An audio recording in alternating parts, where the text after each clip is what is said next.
So I got a few questions on all the different grinders I use, and each one has a purpose. So I've got 4 grinders, and I'll just go through them one by one. So I'll start off with this Hitachi. This is actually a 5-inch grinder, so I can put 5-inch metal discs or sandpaper on this. But for the most part, it's designated for a wire brush. And basically, if you're going to weld rusty metal, if you're going to paint rusty metal, this is a great tool to sort of hit the rust or the paint chips off first.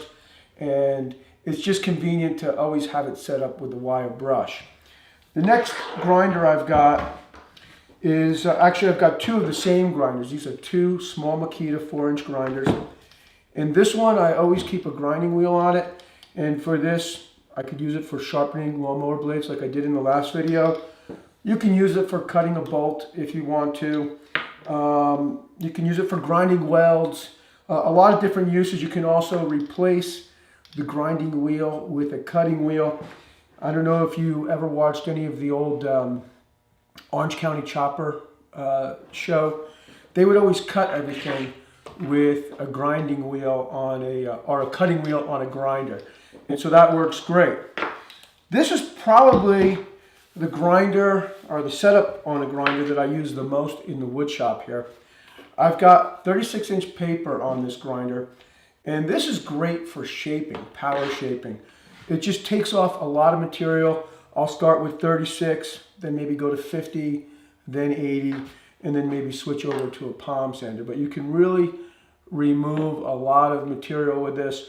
The thing I like about these small 4-inch Makitas, and the DeWalt's are probably the same, I just happen to have Makitas, is they're light. So it's really easy to handle with one hand. So you can hold your material with your left hand and work with your right hand.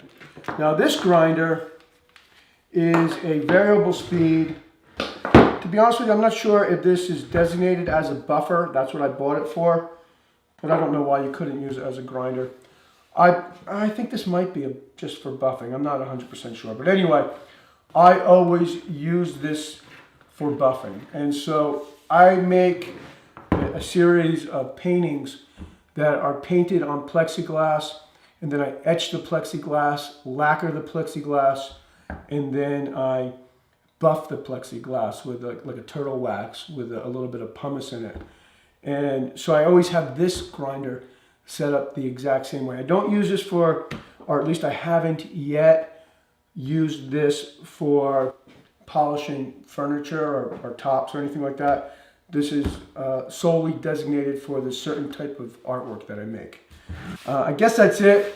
And thanks for tuning in. I'll see you on Friday.